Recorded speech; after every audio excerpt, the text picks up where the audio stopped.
Bharat times news కి స్వాగతం.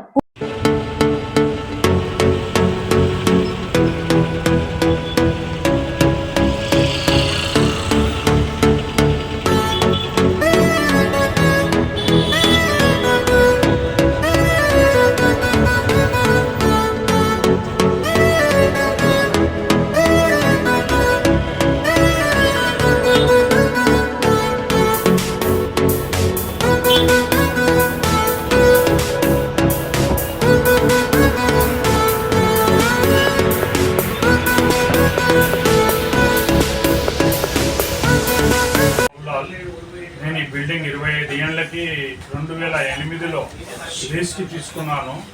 దీంట్లో హాస్పిటల్ ఎస్టాబ్లిష్ చేసినాను. కింద మడిగిలు కూడా ఇచ్చినారు, 10 మడిగిలు. సబ్ లీజ్కి ఇసుకోవచ్చు అని కూడా అగ్రిమెంట్లోనే పవర్ ఉంది. నాకు నేను వేరే దానికి ఏం ఇవ్వలేదు. క్యాంటీన్కి ఇచ్చినాను హాస్పిటల్కి సంబంధించి పేషెంట్ల కోసము. ల్యాబ్ ఉంది నా సొంతమే. దీంట్లో మెడికల్ షాప్ ఉంది హాస్పిటల్కి సంబంధించినది. నా 5 ఓపీలు ఉన్నాయి, డాక్టర్లు 5 మంది డాక్టర్లు ఉన్నారు దాంట్లో. వీళ్ళందరికీ ఉండి రీసెంట్గా పోయిన నెల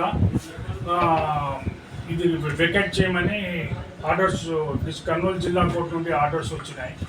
దాని ప్రకారంగా మేము చేస్తామని వాళ్ళకి ఒప్పుకున్నాము. అవతల పార్టీకి మేము రాసి కూడా ఇచ్చినాము, ఈ నెల ఆఖరిన ఖాళీ చేసేస్తామని.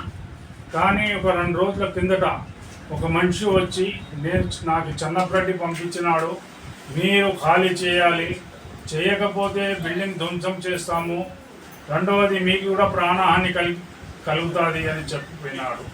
అదే ప్రకారంగా మేము నైట్ డ్యూటీలో ఉండగా పొక్కలేని తీసుకొని ఒక 30 మంది పిల్లలు, ఒక 4 పెద్దలు వచ్చి షటర్లు ధ్వంసం చేసి 10 లక్షల పైన నా ప్రాపర్టీ ధ్వంసం చేసినారు, నష్టపరిచినారు. నైట్ డ్యూటీలో ఉన్న సిస్టర్కి చేయి రికార్డ్ చేస్తుంటే చేయి తిప్పినారు, ఫ్రాక్చర్ అయ్యింది. ఆమె ఫోన్ లాక్కొని పోయినారు, ఆమె గొలుసు లాక్కొని పోయినారు. దాని తర్వాత కులం పేరుతో దూషించినారు.